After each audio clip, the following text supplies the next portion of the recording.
देखिए, नॉर्मल सर्दी खांसी यूजुअली वो होती है जो हमें एक आधा दिन हुई उसके बाद ठीक हो गई। लेकिन कोई भी खांसी जो हमारे को पिछले 3 दिन 5 दिन से ज़्यादा से चल रही है, साथ में बुखार अगर आ रहा है, तो वो एक अर्ली सिम्पटम है कि कहीं न कहीं इन्फेक्शन का एलिमेंट है जो हमारी पुरानी बीमारी है या अगर अभी नई भी हुई है।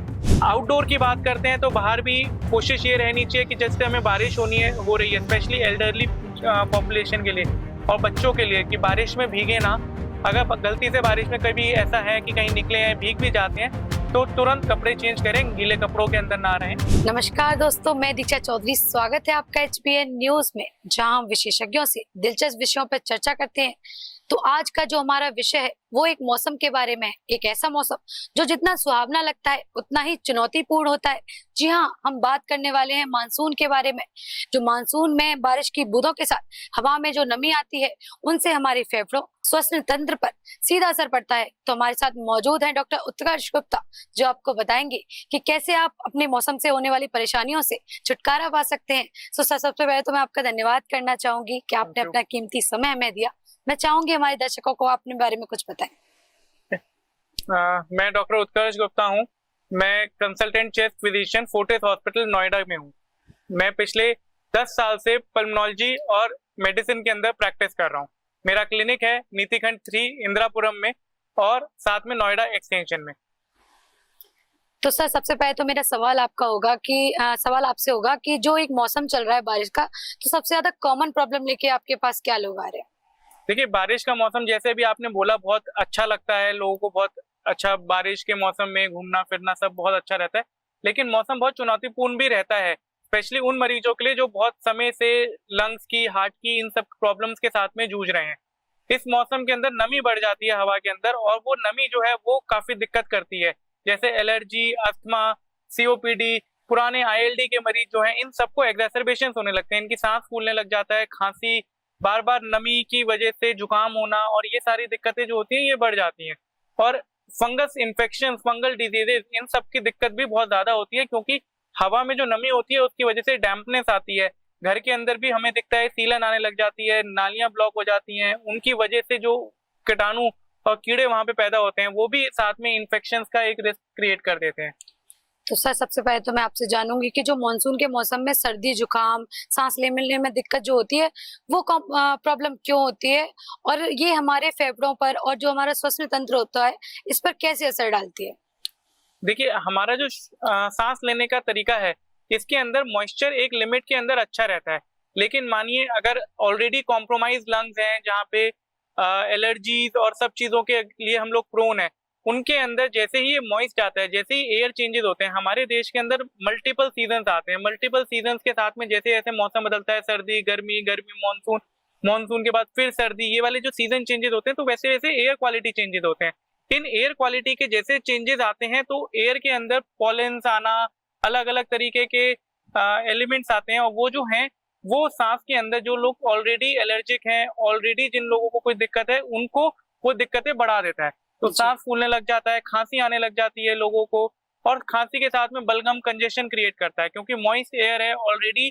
लंग्स के अंदर कहीं ना कहीं पहले प्रीवियस इन्फेक्शन का रिस्क रहता है, तो वो मॉइस्चर जो है वो एक ग्रोथ के लिए बैक्टीरिया को, फंगस को एक अच्छी एनवायरनमेंट देता है, और उस एनवायरनमेंट के अंदर वो बैक्टीरिया, फंगस ग्रो होते हैं, जिसकी वजह से इन्फेक्शन बढ़ जाते हैं। तो सर, हम कैसे पता लगा सकते हैं कि एक जो नॉर्मल खांसी है या फिर कोई एक बड़ी बीमारी का संकेत? क्योंकि ऐसा होता है कि बहुत बार लोगों को लगता है कि नॉर्मल सर्दी जुकाम है, जिसकी वजह से वो घर पे ही दवाइयां ले लेते हैं या फिर पानी पी लिया गर्म, ये सारी चीजें यूज करने लग जाते हैं। तो कैसे पता लगा सकते हैं? देखिए, नॉर्मल सर्दी खांसी यूजुअली वो होती है जो हमें एक आधा दिन हुई उसके बाद ठीक हो गई। लेकिन कोई भी खांसी जो हमारे को पिछले 3 दिन 5 दिन से ज्यादा से चल रही है, साथ में बुखार अगर आ रहा है, तो वो एक अर्ली सिम्टम है कि कहीं ना कहीं इन्फेक्शन का एलिमेंट है जो हमारी पुरानी बीमारी है, या अगर अभी नई भी हुई है लेकिन बुखार है, तो मतलब कहीं ना कहीं इन्फेक्शन चल रहा है बॉडी के अंदर, जिसके लिए हमारे को अपने डॉक्टर से कंसल्ट करना बहुत जरूरी है। जितना जल्दी हम कंसल्ट करेंगे उतनी कम से कम दवाइयों में और उतने कम समय में हम लोग ठीक हो जाएंगे, और उसका डैमेज भी उतना ही कम रहेगा। कई बार क्या होता है, पेशेंट ऐसे आते हैं जो खांसी कब से चल रही है पूछा जाए तो 2 हफ्ते, 2 महीने, इस तरीके से टाइम लिमिट दे रहे होते हैं, तो वो पूरी तरीके से नेग्लेक्टेड वाले फेज के अंदर होते हैं, जहां बीमारी जब हम एक्सरे, CT इन्वेस्टिगेशन करते हैं तो उसके अंदर काफी ज्यादा बीमारी बड़ी भी आ रही होती है, और उसके लिए फिर ट्रीटमेंट का टाइम भी उसी हिसाब से लगता है। उन्हें लगता है कि सिर्फ नॉर्मल खांसी की दवाई इतनी ज्यादा दिन की दे रहे हैं, हाँ। या फिर आगे चल के वो प्रॉब्लम दे रही है। ये जो वर्ड है नॉर्मल खांसी, कोई भी बीमारी, कोई भी सिम्टम जो है ये कभी नॉर्मल नहीं होता। अगर वो हो रहा है तो मतलब there is somewhere some issue जो चल रहा है। हम ये कहते हैं कि खांसी तो रहती है, खांसी तो चलती है, बट वो खांसी रहती है, चलती है को हमने नॉर्मलाइज कर दिया है, उसको मान लिया है कि हमारे साथ में हमेशा होता है। बट ऐसा नहीं है कि सबके साथ में हो रहा है। नॉर्मल चीज वो है जो मैक्सिमम जो लोग हैं, मैक्सिमम पॉपुलेशन है, उनके साथ में हो रहा है, बट ऐसा नहीं है। खांसी अपने आप में ही एक सिम्टम है जो कहीं ना कहीं किसी बीमारी का लक्षण है। ओके तो सर, बारिश में बहुत बार ऐसा हो जाता है कि वातावरण में नमी बढ़ जाती है, तो ऐसे में हम अपना लंग्स का कैसे ख्याल रखें, और क्या कोई ऐसा घरेलू उपाय है या उपचार है जो लोग घर पे कर सकें और उसकी देखभाल कर सकें? देखिए, इसमें मैं 3-4 पॉइंटर्स की बात करूंगा। जैसे हम अपने घर के अंदर की एनवायरनमेंट की अगर बात करते हैं तो हमें अपने घर के अंदर, अब आजकल हम सब मेट्रो सिटीज के अंदर रह रहे हैं, हाई राइज बिल्डिंग्स हैं, मल्टी स्टोरी ऑफिसेज हैं, सब चीजें जो हैं सेंट्रलाइज्ड एयर कंडीशनड है। जगह देखते हैं तो घर के अंदर जो रूम्स बने हुए हैं, छोटे रूम्स हैं, उनके अंदर धूप आने का भी कहीं ना कहीं से रास्ता नहीं है। तो जो एनवायरनमेंट है वो काफी ज्यादा मॉइस्ट एयर के अंदर रहने लगे हैं हम लोग, और उसकी वजह से घर में सीलन आना, डैम्पनेस होना। अगर अलमारियों को कभी खोल के देखेंगे, वॉशरूम के कैबिनेट्स हैं उनको खोल के देखेंगे तो उसमें काली काली परत जम रही होती है। देखेंगे लकड़ी के ऊपर हाथ लगा के, वो भी हमारे को कई बार डैम्प मालूम पड़ रही होती है। क्यों? क्योंकि वहां पे सनलाइट नहीं है, वहां कोई एनवायरमेंटल ऐसा फैक्टर नहीं आ रहा जो उस मॉइस्चराइजर को कम करे। सो ऐसे के अंदर हमारे को डिह्यूमिडिफायर्स का यूज करना, एयर कंडीशनर्स का यूज करना थोड़ा सा आवश्यक हो जाता है। और अगर मान लो किसी टाइम पे सनलाइट आ रही है, धूप अच्छी निकली हुई है, तो उस टाइम पे खिड़की दरवाजे खोल दें जिससे सनलाइट कमरे के अंदर आए, सन का एक्सपोजर हमें मिल पाए, जिससे बीमारियां थोड़ी कम हो। आउटडोर की बात करते हैं तो बाहर भी कोशिश ये रहनी चाहिए कि जैसे हमें बारिश हो रही है, स्पेशली एल्डरली पॉपुलेशन के लिए और बच्चों के लिए, कि बारिश में भीगे ना। अगर गलती से बारिश में कभी ऐसा है कि कहीं निकले हैं, भीग भी जाते हैं, तो तुरंत कपड़े चेंज करें, गीले कपड़ों के अंदर ना रहें। कई जगह कीचड़ लग रही होती है, उन कीचड़ के अंदर नाली वगैरह ओवरफ्लो कर रहे होते हैं, उसके साथ में उसके अंदर जितना हम अवॉइड कर सकें उसका एक्सपोजर, उस सब चीजों को अवॉइड करें। जी। फिर बात करते हैं खाने पीने की। खाना पीना के अंदर भी इस टाइम पे, क्योंकि इतने सारे इन्फेक्शंस हैं और सब चीजें हैं, पानी कैसा आ रहा है, कहाँ इन्फेक्ट हुआ है, जगह जगह पे बाढ़ आ रही होती है, तो पानी का सेवन भी हमेशा हमारे को आरओ वाटर या फिल्टर्ड वाटर का ही करना चाहिए। बाहर का खाने से बचना चाहिए, बाहर स्ट्रीट फूड लेना और जंक फूड लेना, इसको अवॉइड करना चाहिए। जितना सिंपल खाना खाएंगे उतना ही हमारे लिए अच्छा रहेगा। लेकिन आजकल की जो जनरेशन है सर, वो जंक फूड की साइड ज्यादा जा रही है। बिल्कुल, कुछ आजकल प्लेटफॉर्म्स ऐसे आ गए हैं जहाँ पे पहले देखते थे कि हम लोग मूव करते थे, सब चीजें करते थे, लेकिन आजकल सब चीजें टेक इतनी ज्यादा इन्वॉल्व हो गई है कि घर पे बैठे बैठे ही सारे खाने की डिलीवरीज एंड एवरीथिंग, सब चीजें हाथ में आ जाती हैं। इतना इजी एक्सेस हो गया बच्चों के लिए कि जंक फूड एक तरीके से लाइफलाइन बन चुकी है उनके लिए, जो बहुत गलत है। और इसकी वजह से कई तरीके की आजकल नई बीमारियां हैं जो पहले हमारे देश में नहीं होती थी और हमने वेस्टर्न कल्चर से अपना ली है, और अब वो एक सेंटर हब बन चुका है बच्चों के अंदर, जो हम देख रहे हैं बीमारी बढ़ते हुए। तो आप मतलब उन पेरेंट्स के लिए क्या कहना चाहेंगे जो अपने बच्चों पे इन चीजों का ध्यान नहीं देते, जो बच्चे रोज बाहर का खा रहे हैं या सारी चीजें कर रहे हैं, जो आगे चल के शायद इन फ्यूचर वो उनकी लाइफ पे बहुत ज्यादा इम्पैक्ट डालेंगी चीजें? देखिए, ओबेसिटी एक बहुत बड़ा चैलेंज है जो इस समय हम देख रहे हैं। और अभी कई बार अगर आप देखते हैं तो रेडियो पे भी हमारे प्रधानमंत्री जी का ऐड आता है कि ओबेसिटी देश में बढ़ रही है और उसके लिए हम अपने तेल का इस्तेमाल कम करें। तो बेसिकली सारी चीज वहीं से आती है कि इस समय बच्चों में ओबेसिटी काफी बढ़ रही है, और उसका मेन रीजन है कि फिजिकल एक्टिविटी बहुत कम हो गई है बच्चों के अंदर, और दूसरा जंक फूड का सेवन जो है वो बहुत ज्यादा हो गया है। तो बेसिकली सब पेरेंट्स को मैं यही कहूंगा कि बच्चों को थोड़ा सा फिजिकली एक्टिव बनाया जाए, उनको आउटडोर एक्टिविटी के लिए प्रमोट किया जाए कि बाहर जाएं, पार्क में जाएं, खेलें, फ्रेंड्स बनाएं, तो वो ज्यादा अच्छा है इंस्टेड ऑफ घर पे बैठे हुए टीवी, वीडियो गेम और ऑनलाइन जो जितने भी प्लेटफॉर्म्स हैं, हम टीवी देखते रहें, हम गेम्स खेलते रहें, हम पीएस स्टेशंस ले लें। तो ये सारी चीजें थोड़ा सा अवॉइड करें। ओके तो सर, बारिश के मौसम में नमी के कारण ना फंगल इन्फेक्शन की समस्याएं बहुत ज्यादा देखने को मिल रही हैं। तो आपके हिसाब से कौन कौन सी ऐसी सावधानियां हैं जो बरतनी चाहिए लोगों को, जिससे कि ये जो संक्रमण हो रहा है वो ना हो? तो वही मैंने अभी बताया कि हमारे पास घर के अंदर सनलाइट एक्सपोजर होना चाहिए। तो हमारे को जब भी हम मान लीजिए घर कंस्ट्रक्ट कर रहे हैं, हर बार तो ऐसा पॉसिबल नहीं है, लेकिन कोशिश ये रहनी चाहिए कि हर रूम में किसी ना किसी टाइम दिन में सनलाइट का एक्सपोजर आए, और उस टाइम पे हम पर्दे, खिड़की अपना खोल दें, जिससे कि घर जो रूम के अंदर मॉइस्चर है वो मॉइस्चर वहां से निकल जाए। दूसरी चीज, कहीं पे अगर हमारे को घर में सीलन वगैरह दिखाई दे रही है तो उस सीलन का जल्द से जल्द इलाज कराया जाए, उस सीलन को वहां से हटाया जाए। उस रूम के अंदर रहना, उसका एनवायरनमेंट में रहने को अवॉइड करें।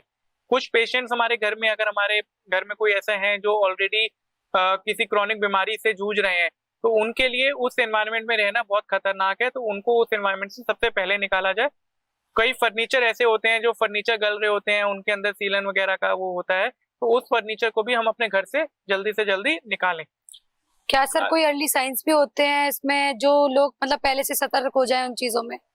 बिल्कुल होते हैं। जैसे ये जो हम एलर्जीज बोलते हैं, कि एलर्जी भी कई बार होता है कि लोग लेके चल रहे होते हैं कि ये तो हमारे को एलर्जी है और ये एलर्जी भी चल रही है, तो हम उससे, जैसे ही कभी हमारे को, हम नॉर्मल चल रहा है लाइफस्टाइल और उसके अंदर एकदम से किसी दिन नाक बंद हो जाती है, बार बार नीजल कंजेशन होने लग जाते हैं, कोल्ड होता है, रनिंग नोज की स्नीजिंग होती है, या फिर खांसी आती है, खांसी के अंदर बलगम आ रहा होता है, बलगम यूजली पीला, हरा या काले रंग का अगर आता है, तो उन साइंस को पकड़े, अपने डॉक्टर से जल्दी मिले, सो दैट आगे की हम डायग्नोसिस की तरफ बढ़ सकें। और सर बहुत सारे लोग ऐसे हैं जिन्होंने कोविड से रिकवरी की हो और उनको फेफड़ों में फाइब्रोसिस और भी ज्यादा मतलब प्रॉब्लम हो चुकी हो, तो उनके लिए ये मौसम कितना ज्यादा चैलेंजिंग है? देखिए, पोस्ट कोविड हमने देखे कई सारे पेशेंट्स हैं जो पोस्ट कोविड वाले होते हैं, और वो सीजनल चेंज के साथ में उनको दिक्कतें जो है हर बार बढ़ रही होती हैं। क्यों? क्योंकि अंडरलाइंग लंग का जो डैमेज था वो काफी हद तक, मैं कहूंगा 80-90% तक मैक्सिमम पेशेंट्स का जो है वो रिकवर हो चुका है, लेकिन स्टिल वो जो 5-10% का डैमेज है, उस वाली जगह के ऊपर फिर से इन्फेक्शन होने का रिस्क हमेशा रहता है। तो पोस्ट कोविड वाले पेशेंट्स के लिए भी मैं यही कहूंगा कि एक लिमिटेड अमाउंट में फिजिकल एक्टिविटी अपनी बनाए रखें। पल्मोनरी रिहैबिलिटेशन प्रोग्राम हम भी अपने क्लिनिक पे रन कर रहे होते हैं, और काफी सारे और सेंटर्स हैं जहाँ पे होता है, तो फिजिकल एक्टिविटी और पल्मोनरी रिहैबिलिटेशन प्रोग्राम्स में अपने आप को एनरोल करें। साथ में एक अच्छी डाइट लें, हाई प्रोटीन डाइट लें, खाना खाएं, उससे उनको काफी आराम मिलेगा और लाइफस्टाइल भी हम उनका अच्छा रहेगा। ओके तो सर सोशल मीडिया का आप कितना रोल मानते हैं इन सारी चीजों में? क्योंकि बहुत बार ऐसा हो गया है कि सोशल मीडिया पे लोग अपना जो सिम्टम्स वगैरह रहते हैं उनको गूगल कर लेते हैं और उनकी वजह से उस पर देखकर दवाइयां ले लेते हैं। तो खुद से दवाइयां लेना सोशल मीडिया पे देखकर कितना ज्यादा खतरनाक हो सकता है? देखिए, technology is a double edge sword. एक तरफ अच्छी चीजें भी बहुत सारी हैं जो हमारे को उससे मिल रही हैं, लेकिन social media and multiple reels and shorts जो आजकल चल रहे हैं, उसके अंदर ये चीज जरूरी है कि जो भी रील, जो भी चीज हम लोग फॉलो कर लेते हैं देख के, हम एक बार ही उसकी सोर्स आइडेंटिफाई कर लें कि जो भी सामने वाला इंसान है, क्या वो क्वालिफाइड है उस इंफॉर्मेशन को हमारे को देने के लिए, और जो भी वो चीज बता रहे हैं, is it actually into research papers, या वो वाली सारी चीजें हैं जो सही हैं। तो उसके लिए हमारे को स्पेशलिस्ट उन लोगों से कंसल्ट एक बार फॉलो करने से पहले कर लेना चाहिए, क्योंकि आजकल कई सारा कंटेंट ऐसा भी चल रहा है which actually has no meaning, और वो मिसगाइड कर देता है लोगों को, उसकी वजह से दिक्कतें कई बढ़ जाती हैं। मैं ऐसी एग्जांपल दूंगा कि कई बार सेल्फ मेडिकेशंस के ऊपर भी बात हो रही होती है, तो पेशेंट देख लेते हैं रील में या शॉर्ट्स में कि हाँ, मेरे को फलाना बीमारी के लिए ये चीजें इन लोगों ने बताई हैं करने के लिए, और वो चीजें करने लगते हैं। तो ऐसे जब वो करके हमारे पास पेशेंट आते हैं, तो पता चले जो बीमारी जिस रीजन से वो ले रहे थे वो तो ठीक हुआ नहीं, और उसका इम्पैक्ट जो है उनका लिवर किडनी के ऊपर उस दवाइयों का और आ गया, जिसकी वजह से हम और दूसरी चीजों के साथ में डील करने लगते हैं। तो self medication should be totally avoided. वो मैं कहूंगा कि बिल्कुल भी लेना सही नहीं है। हमें हमेशा एक स्पेशलिस्ट डॉक्टर से कंसल्ट करके ही कोई दवाई लेनी चाहिए, क्योंकि सोशल मीडिया पे बहुत सारी चीजें ऐसी हैं जो गलत भी होती है और उनको ऐसा फैला दिया जाता है कि लोगों को लगता है कि इतने ज्यादा व्यूज है, इतनी ज्यादा रेटिंग्स अच्छी हैं, तो शायद ये चीजें ठीक हो, और वो कहीं ना कहीं जाके आगे चल के गलत इम्पैक्ट डालती है सारी चीजों पे। देखिए, हाँ, मेडिसिन में कोई भी चीज 100% नहीं है, लेकिन हम ये लेके चलें कि कौन हमारे को वो इन्फॉर्मेशन दे रहा है, क्या वो इतने क्वालिफाइड भी हैं कि वो इन्फॉर्मेशन हमारे को दे पाए, या वो कोई और ही इन्फ्लुएंसर हैं जिन्होंने ये फील्ड हेल्थ एंड मेडिसिन की ले ली है और जिसके ऊपर वो बस डेटा पब्लिश कर रहे हैं, but they haven't read it in deep. तो ये चीज जानना बहुत जरूरी है कि कौन इन्फॉर्मेशन दे रहा है और उनकी इन्फॉर्मेशन कितनी सटीक है before we start following it. सही बात है, एक बार सामने से जाके डॉक्टर से मिलिए कि कौन है आखिर और किसकी वजह से वो दवाइयां ले रहे हैं, सारी चीजें देखने के बाद ही। कोई भी दवाई लेने से पहले एक बार कंसल्ट जरूर करिए। अगर वो जरूरत होगी तो डॉक्टर आपको जरूर एडवाइस करेंगे कि हाँ, आप वो चीज ले सकते हैं और वैसा कर सकते हैं, जिसके अंदर आप भी कॉन्फिडेंट रहेंगे करने से, जिसके रिजल्ट भी आपको देखने में अच्छे लगेंगे। सर जैसे कि आपको गाजियाबाद और नोएडा, दिल्ली में प्रैक्टिस करते हुए काफी लंबा समय हो चुका है, तो सबसे ज्यादा कॉमन प्रॉब्लम जो लोग आपके पास लेके आए हों, या फिर आपने कोई ऐसी बीमारी जो नोटिस की हो कि सबसे ज्यादा लोगों में है और लोग उससे ज्यादा अवेयर भी नहीं है? देखिए दिल्ली एनसीआर के अंदर अगर मैं पिछले 4-5 साल की बात करूं, जब से कोविड आया या कोविड के बाद की बात करें, तो हम देख रहे हैं कि आजकल एक तो हम एवर ग्रीन टॉपिक हमारा रहता है कि पॉल्यूशन जो है, पॉल्यूशन एंड एयर पॉल्यूशन के साथ में वो it's at all time high, और उसकी वजह से भी दिक्कतें जो हैं वो दिखने लगी हैं। आजकल छोटे बच्चे भी आ रहे होते हैं जिनको सांस फूल रहा होता है। 20-25 साल के बच्चों का जब हम एक्सरे देख रहे होते हैं, कई बार ऐसे एक्सरे मिलते हैं जो एक्सरे 50 साल के जो लोग होते हैं, जो लोग स्मोकिंग करते थे, उनके एक्सरे से मिल रहे होते हैं और उनको उसी तरीके के सिम्टम्स भी आ रहे होते हैं।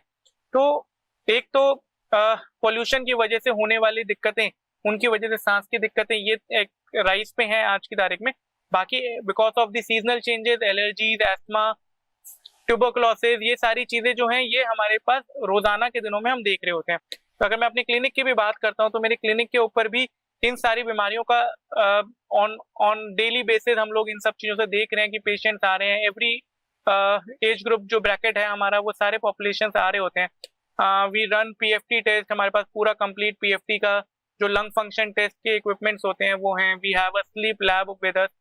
ब्रोंकोस्कोपीज टेस्ट ये करने पड़ते हैं। कई बार क्या होता है, निमोनिया बना हुआ है या कैंसर से पीड़ित लोग हैं, उनके डायग्नोसिस के लिए हमारे को देखना है, सीटी स्कैन पे कुछ निशान दिखाई दे रहे हैं तो हमारे को दूरबीन की जांच करनी पड़ती है, जिसको हम ब्रोंकोस्कोपीज बोलते हैं। तो उसके भी प्रोविजंस हैं हम लोगों के पास, जो हम एक पूरे स्पेक्ट्रम के अंदर डायग्नोसिस तक पहुंचने की पूरी कोशिश करते हैं। लेकिन सर मैंने जैसे बहुत बार सुना है कि लोग कहते हैं, जो आपने टेस्ट बताया था आपने ब्रोंकोस्कोपी, उससे क्या होता है कि आगे चल के हमें सांस की प्रॉब्लम हो जाती है। देखिए ये सिर्फ एक टेस्ट है और हार्डली ब्रोंकोस्कोपी करने के अंदर 5 से 10 मिनट का टाइम लगता है। ठीक है, इसके अंदर कोई पेन, कोई इंसिजन या कोई इस तरीके से चीज नहीं होती है। नॉर्मली हम अंदर जाके एक इन्वेस्टिगेशन की तरह से होता है।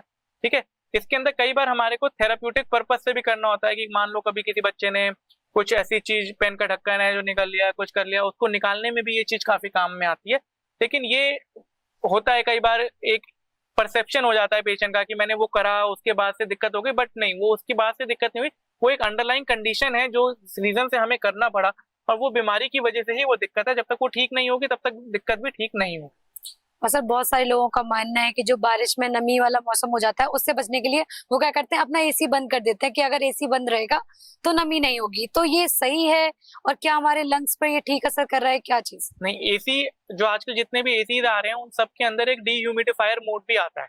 तो बारिश के सीजन के अंदर हम देखते हैं कि हमने यूजली मान लो 25-26 डिग्री पे हम एसी चला रहे हैं टेम्परेचर कंट्रोल करने के लिए, तो 25-26 पे एसी इतना इफेक्टिव नहीं लगता। लेकिन the moment you change the mode, उसका डीह्यूमिडिफायर मोड, तो आपको खुद से उस एनवायरनमेंट को अच्छा लगता है। तो अगर हमारे घर जो है वो बहुत वेंटिलेटेड है, खिड़की दरवाजे सब चीजें हैं, and someone is not comfortable with AC, वो एक चीज समझ में आती है। बट अगर हम एक क्लोज एनवायरनमेंट में हैं और वहाँ पे एसी भी नहीं है, डिह्यूमिडिफायर भी नहीं है, तो वो फिर एक खतरनाक हो सकता है, क्योंकि वहाँ पे मॉइस्ट एयर और ह्यूमिडिफिकेशन की वजह से इन्फेक्शन ग्रो करेगा। ओके सर, आपके हिसाब से डेली रूटीन में क्या क्या चीजों को ऐड ऑन करना चाहिए, चाहे वो खान पान की चीजें हो या कैसी भी चीजें हो, जिससे कि जो प्रॉब्लम हो रही है आज के मौसम में वो लोगों को ना हो? देखिए खाने पीने की जैसे मैंने बात करी, मॉनसून के सीजन के अंदर हम जितना सिंपल खाना लें उतना हमारे लिए अच्छा है। घर का खाना बना हुआ हो, पूरा फुली कुक्ड खाना हो, बॉइल्ड फूड बॉइल करके अच्छे से खाया जाए, वो सबसे अच्छा है। सब्जियां, फल जो भी हम खा रहे हैं वो सारी चीजें अच्छे से वॉश हो, क्योंकि क्या होता है बारिश के अंदर जो छोटे छोटे कीड़े होते हैं, कीटाणु होते हैं, वो उसके ऊपर चिपके हुए होते हैं। तो अगर हम उनको अच्छे से वॉश करके खाएंगे तो उससे इन्फेक्शन का रिस्क कम रहेगा। जी। और सर बहुत बार लोगों को हो जाता है कि सर्दी जुकाम हो गया और वो भाप ले लेते हैं, तो क्या हर सर्दी जुकाम में भाप लेना मतलब फायदेमंद ही रहता है कि कभी कभी नुकसान भी पहुंचा सकता है?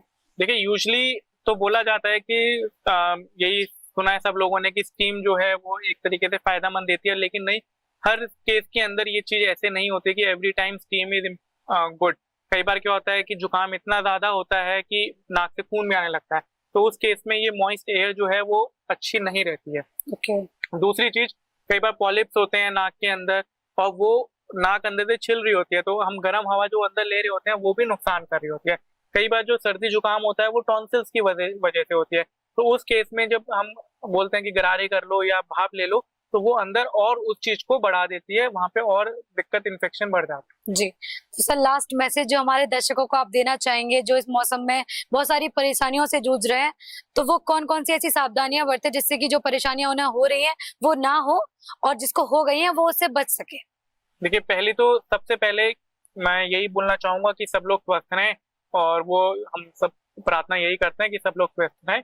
दूसरी चीज, अगर किसी को कोई दिक्कत हो रही है, मान लीजिए खांसी, बुखार, सांस की दिक्कत, नजला, जुकाम, कुछ भी अगर होता है, तो जितना जल्दी से जल्दी हम डॉक्टर के पास जाएंगे उतने कम इलाज के अंदर और उतने कम समय के अंदर हम ठीक हो जाएंगे। तो early consultation is always good for our health. तीसरी चीज, हम अच्छे से खाना खाएं, घर का बना हुआ साफ सुथरा सिंपल फूड लें, फुली कुक्ड हो, अच्छे से वॉश्ड वेजिटेबल्स एंड फ्रूट्स लें, बाहर का खाना हम लोग अवॉइड करें, जंक फूड पूरी तरीके से अवॉइड करें। चौथी चीज, खाने के अंदर फ्रूट्स एंड वेजिटेबल्स का जो प्रोपोर्शन है वो भी हम अच्छे से मेंटेन करें, एक हाई प्रोटीन डाइट की तरफ जाएं, और वो भी हमारे लिए अच्छा रहेगा। बाहर निकलते हुए एनवायरनमेंट के अंदर पानी, अगर बारिश वगैरह हो रही है तो कोशिश करें अम्ब्रेला साथ में हो, हम भीगे ना, कपड़े गीले ना होगा। कपड़े गीले हो भी जाते हैं तो तुरंत कोशिश करें कि जितना जल्दी हो जाए उन कपड़ों को चेंज कर लें, जिससे कि गीले कपड़ों से सर्दी लगने का चांस ना हो। ओके। और अपने घर के अंदर एनवायरनमेंट में सनलाइट का एक्सपोजर बहुत जरूरी है। अगर वो नहीं हो सकता तो एसी और डिह्यूमिडिफायर्स लगाइए, जिससे कि डैम्पनेस ना क्रिएट हो। ओके, तो thank you so much sir, आप हमारे स्टूडियो आए आपने, और बारिश के मौसम में लोगों को इतना ज्यादा अवेयर किया कि जो चीजें वो भूल रहे हैं शायद, या फिर उन्हें पता नहीं है, उस चीजों से वो बचाव कर सके। Thank you so much sir. Thank you. Videos देखने के लिए सब्सक्राइब करें HBN न्यूज़, बेल आइकन दबाकर लेटेस्ट नोटिफिकेशन पाएं।